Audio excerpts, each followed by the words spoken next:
Welcome back to The New World Next Week. I'm James Corbett of CorbettReport.com. And I'm James Evan Pilato of Mediamonarchy.com. NewWorldNextWeek.com is the site you need for all the audio, all the video, and all the documentation that we give you here week after week. James, I was talking earlier, and I think we're pretty close to our 5-year anniversary, pretty much right about now. We'll have to double check on that. But no anniversary specials, just good open source intelligence week after week that we try our best to give to you folks. And as promised at the end of last week's episode, yes, we will return to the Ebola story with one, James, you offered up an interesting take rather than just going into the play-by-play of what's happening with this crisis. Let's take it from U.S. News and World Report. From the World Health Organization, Ebola vaccine trials in West Africa expected to start in January for tens of thousands. With Ebola raging in West Africa, the World Health Organization is pressing the search for a vaccine and hopes to test 2 experimental versions as early as January on 20,000 frontline healthcare workers and others in the hot zone, a bigger rollout than envisioned just a few months ago. An effective vaccine would not in itself be enough to stop the outbreak. For one thing, there probably won't be enough to go around, but it could give important protection to the medical workers who are central to the effort. More than 200 of them have died of the disease.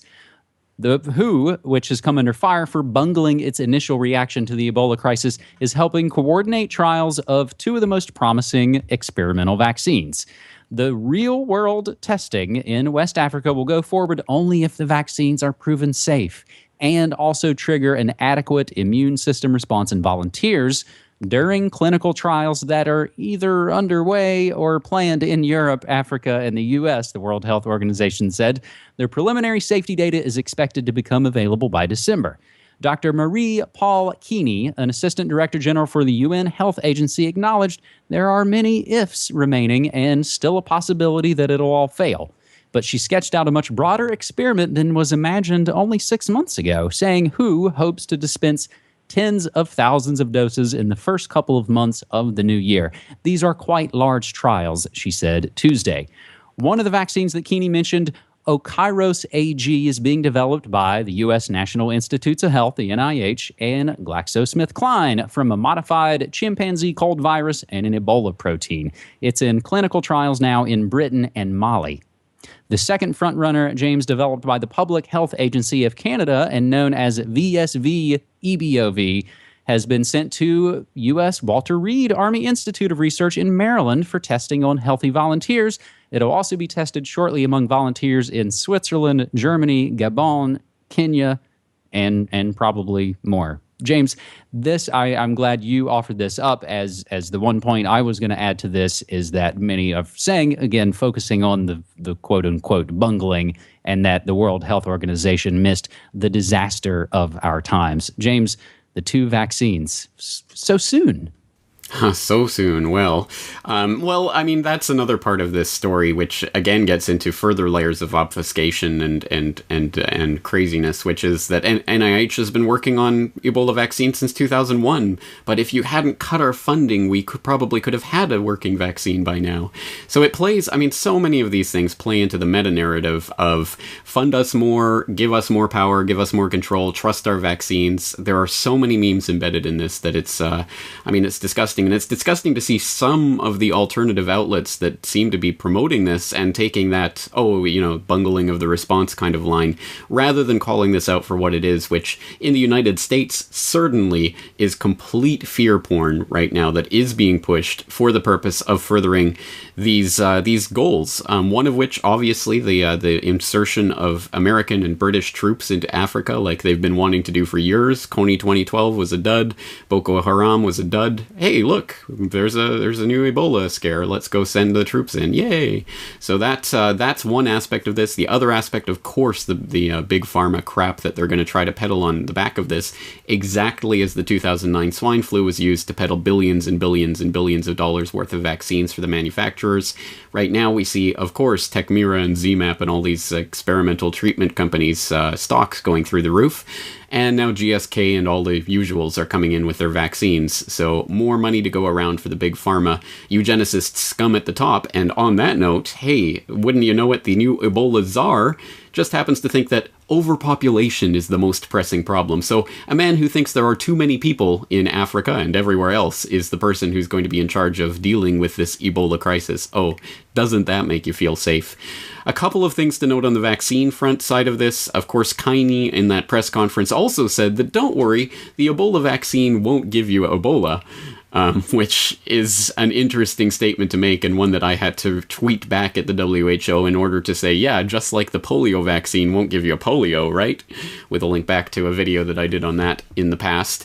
And then the other part of this is an interesting tweet that they said no one can put a price yet on these vaccines.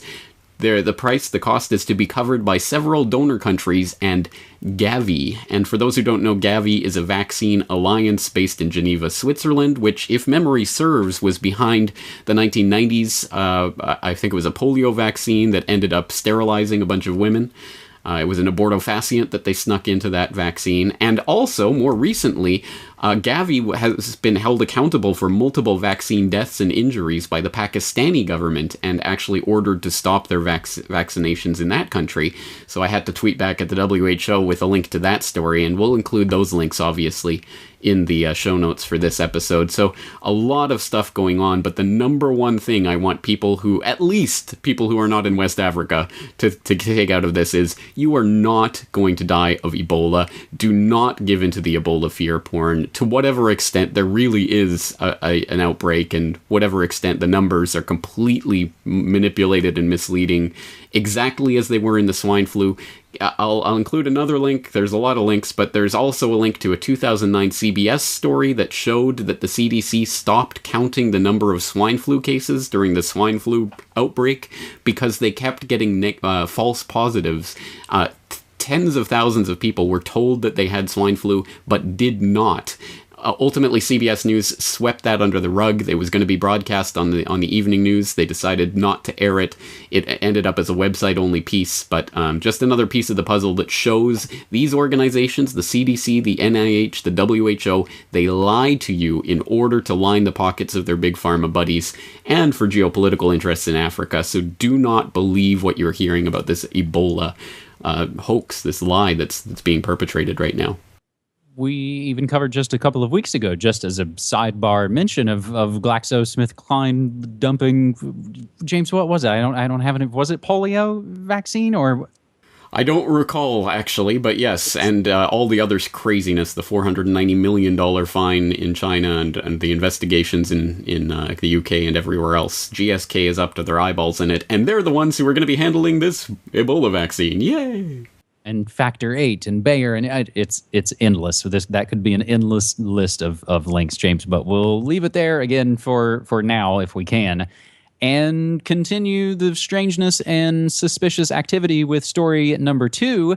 CEO of French oil giant Total, Christophe Demargerie, killed in a Moscow plane crash. So July, he said, no reason to pay for oil in dollars. Now he dies in a bizarre plane crash. The CEO of France's oil and gas giant, Total, Christophe Demargerie, was among 4 people killed in a business jet crash in Vnukovo Airport in Moscow when the aircraft hit a snowplow on takeoff. Total's chairman and CEO was the only passenger in the Falcon 50 business jet besides 3 crew members who were also French citizens. During the taxiing before takeoff at around 0000 hours Moscow time on Tuesday, the light aircraft hit a snow-clearing machine, said the head of the press service, telling the media. A Falcon airplane that was en route from Moscow to Paris collided with a snowplow while the jet was preparing to take off. The plane caught fire after the collision, and all the people on board, including a passenger and 3 crew members, died. The aircraft did not leave the ground after hitting the vehicle, she added, refuting earlier reports that the plane did eventually take off, but then the pilot made a decision to turn back and land. The investigators have already found the aircraft's black boxes, while the airport staff were writing explanatory reports, she added. There's a news site called Life News out of Russia. They reported that the plane was in the air for a short period of time, sending distress signals and reporting an engine fire and fuselage damage before it crashed on the runway, becoming engulfed in flames and killing everyone aboard. A criminal investigation has been opened into the violation of safety regulations after a light aircraft crash in the capital's airport. And this came from the Transportation official telling RIA Novosti, RIA, the Russian news service. An investigative group is working at the crash, and now they're focusing on finding a video of the incident. James DeMargerie had recently expressed his support for a wider use of other currencies in transactions outside the U.S. for oil purchases in particular, after the scandal involving France's largest bank, BNP Paribas, which was slapped with a record $9 billion fine and a one-year dollar trading ban. DeMargerie said in July, here's the quote, "Nothing prevents anyone from paying for oil in euros. The price of a barrel of oil is quoted in dollars. A refinery can take that price and, using the euro-dollar exchange rate on any given day, agree to make the payment in euros." James, I hand this back to you for perhaps another installment of suspicious plane crash. Right. Crashes of convenience. Well, it could be. I mean, it's certainly something that we should be watching as we get more information about this. And if a video does emerge, that would be interesting to see. A couple of points that we can take from this. One is, might not be a good idea if you're in a position of power to badmouth the petrodollar, because this is what tends to happen. Or at any rate, realize what you're getting into when you do that. Actually, I did get an email from our friend, the Geneva Business Insider, David L. Smith, about this, where he noted another takeaway point of this is never go to Moscow on your private corporate jet, which, especially if you have just badmouthed the petrodollar, because that sounds like a perfect storm for this type of incident. But also, he notes by the way, this DeMargerie was also a member of the Tattinger family. Apparently his mother was a Tattinger. Helps in the French promotion stakes. I know the Tattinger family is a rich business connected family in France.